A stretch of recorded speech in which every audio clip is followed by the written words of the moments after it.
Punjabi radio USA ਪੇਸ਼ ਕਰਦਾ ਹੈ ਅੱਜ ਦਾ ਦਿਨ ਸਿੱਖ ਇਤਿਹਾਸ ਵਿੱਚ।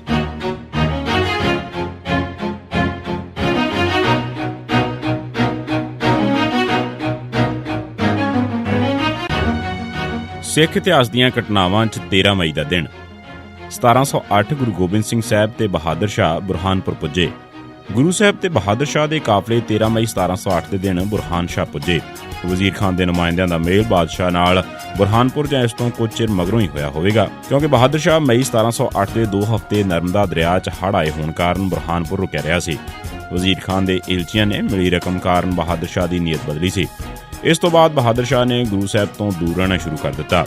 ਦਰਅਸਲ ਹੁਣ ਉਹ ਵਜ਼ੀਰ ਖਾਨ ਦੀ ਭੇਜੀ ਰਕਮ ਕਾਰਨ ਉਸ ਦੇ ਖਿਲਾਫ ਐਕਸ਼ਨ ਨਹੀਂ ਸੀ ਲੈਣਾ ਚਾਹੁੰਦਾ। ਗੁਰੂ ਸਾਹਿਬ ਤੇ ਬਹਾਦਰ ਸ਼ਾਹ 'ਚ ਆਖਰੀ ਮੁਲਾਕਾਤ ਤਾਪਤੀ ਦਰਿਆ ਪਾਰ ਕਰਨ 25 ਜੂਨ 1708 ਮਗਰੋਂ ਬਾਲਾਪੁਰ ਅਗਸਤ 1708 'ਚ ਹੋਈ। ਇਸ ਮੁਲਾਕਾਤ 'ਚ ਗੁਰੂ ਸਾਹਿਬ ਨੇ ਜਾਣ ਲਿਆ ਕਿ ਬਹਾਦਰ ਸ਼ਾਹ ਆਪਣੇ ਕੌਲਾਂ ਤੋਂ ਮੁੱਕਰ ਗਿਆ ਹੈ। ਇਸ ਕਰਕੇ ਗੁਰੂ ਸਾਹਿਬ ਨੇ ਬਾਦਸ਼ਾਹ ਦਾ ਸਾਥ ਛੱਡ ਦਿੱਤਾ।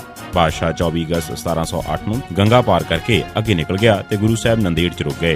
ਗੁਰੂ ਸਾਹਿਬ ਨੇ ਫੈਸਲਾ ਕੀਤਾ ਕਿ ਬਾਦਸ਼ਾਹ ਤੋਂ ਆਸ ਛੱਡ ਕੇ ਆਪ ਇਨਸਾਫ ਕਾਇਮ ਕੀਤਾ ਜਾਵੇ।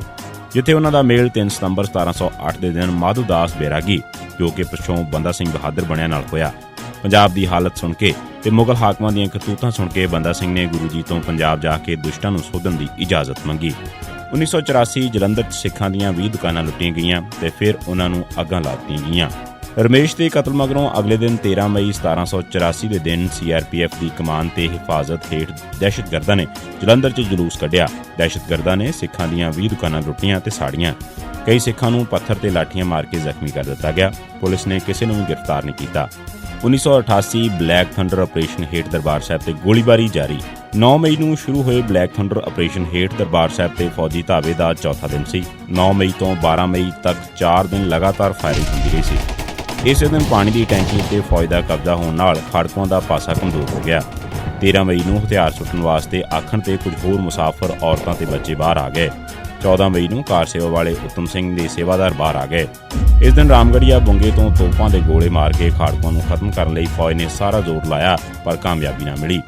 ਅੱਜ ਦੇ ਦਿਨ ਭਾਰਤ ਸਰਕਾਰ ਨੇ ਪ੍ਰਵਾਸੀ ਸਿੱਖਾਂ ਦੀ ਬਲੈਕ ਲਿਸਟ ਚੋਂ 142 ਨਾਂ ਕੱਢੇ। 13 ਮਈ 2011 ਦੇ ਦਿਨ ਭਾਰਤ ਸਰਕਾਰ ਨੇ ਪ੍ਰਵਾਸੀ ਸਿੱਖਾਂ ਦੀ ਬਲੈਕ ਲਿਸਟ ਚੋਂ 141 ਨਾਂ ਕੱਢ ਦੇਣ ਦਾ ਐਲਾਨ ਕੀਤਾ ਤੇ ਕਿਹਾ ਕਿ ਹੁਣ ਸਿਰਫ 35 ਸਿੱਖਾਂ ਦੇ ਨਾਂ ਇਸ 'ਚ ਰਹਿ ਗਏ ਨੇ। ਚੇਤੇ ਰਹੇ ਕਿ 1984 ਤੋਂ ਮਗਰੋਂ ਹਜ਼ਾਰਾਂ ਪ੍ਰਵਾਸੀ ਸਿੱਖਾਂ ਨੂੰ ਬਲੈਕ ਲਿਸਟ ਕਰ ਦਿੱਤਾ ਗਿਆ ਸੀ। ਇਹ ਉਹ ਸਿੱਖ ਸਨ ਜਿਨ੍ਹਾਂ ਨੇ ਜੂਨ 1984 'ਚ ਦਰਬਾਰ ਸਾਹਿਬ ਤੇ ਭਾਰਤੀ ਫੌਜਾਂ ਦੇ ਹਮਲੇ ਵਿਰੁੱਧ ਰੋਸ ਤੇ ਰੋਹ ਜ਼ਾਹਰ ਕੀਤਾ ਸੀ।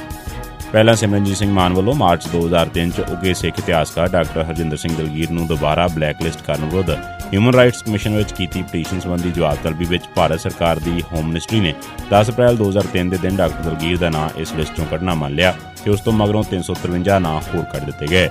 6 ਅਗਸਤ ਨੂੰ ਇਸ 'ਚ ਸਿਰਫ 141 ਨਾਂ ਰਹਿ ਗਏ ਸਨ। ਇਸ ਤੋਂ ਮਗਰੋਂ ਫਿਰ ਕਈ ਹੋਰ ਸਿੱਖ ਬਲੈਕ ਲਿਸਟ ਕੀਤੇ ਗਏ, ਜਿਸ ਕਰਕੇ ਇਹਨਾਂ ਦੀ ਗਿਣਤੀ 169 ਤੱਕ ਪਹੁੰਚ ਗਈ। ਫਿਰ 13 ਮਈ 2011 ਦੇ ਦਿਨ ਇਹਨਾਂ 'ਚੋਂ 142 ਨਾਂ ਕੱਢ ਦਿੱਤੇ ਗਏ। ਭਾਵੇਂ ਇਸ ਦਿਨ ਸਿਰਫ 27 ਨਾਂ ਬਾਕੀ ਸਨ, ਪਰ ਇਸ ਦੇ ਬਾਵਜੂਦ ਵੱਡੀ ਗਿਣਤੀ 'ਚ ਸਿੱਖਾਂ ਨੂੰ ਅਣਐਲਾਨੇ ਤੌਰ ਤੇ ਹੀ ਬਲੈਕ ਲਿਸਟ ਕੀਤਾ ਹੋਇਆ ਸੀ। ਪਰ ਇਸ ਲਿਸਟ 'ਚ ਕੁਝ ਨਾਂ ਉਹਨਾਂ ਦੇ ਵੀ ਸਨ ਜਿਹੜੇ ਵਿਦੇਸ਼ਾਂ 'ਚ 3rd ਏਜੰਸੀ ਦੇ ਪੁਲਿਸ ਕੈਡਟ ਸਨ ਤੇ ਉਹਨਾਂ ਨੂੰ ਮਸ਼ਹੂਰੀ ਦੇਣ ਵਾਸਤੇ ਉਹਨਾਂ ਦਾ ਨਾਂ ਇਸ 'ਚ ਰੱਖਿਆ ਹੋਇਆ ਸੀ। ਇਹ ਸੀ ਸਿੱਖ ਇਤਿਹਾਸ ਦੀਆਂ ਘਟਨਾਵਾਂ 'ਚ 13 ਮਈ ਦਾ ਦਿਨ। ਸੁਣਦੇ ਰਹੋ ਪੰਜਾਬੀ ਰੇਡੀਓ USA।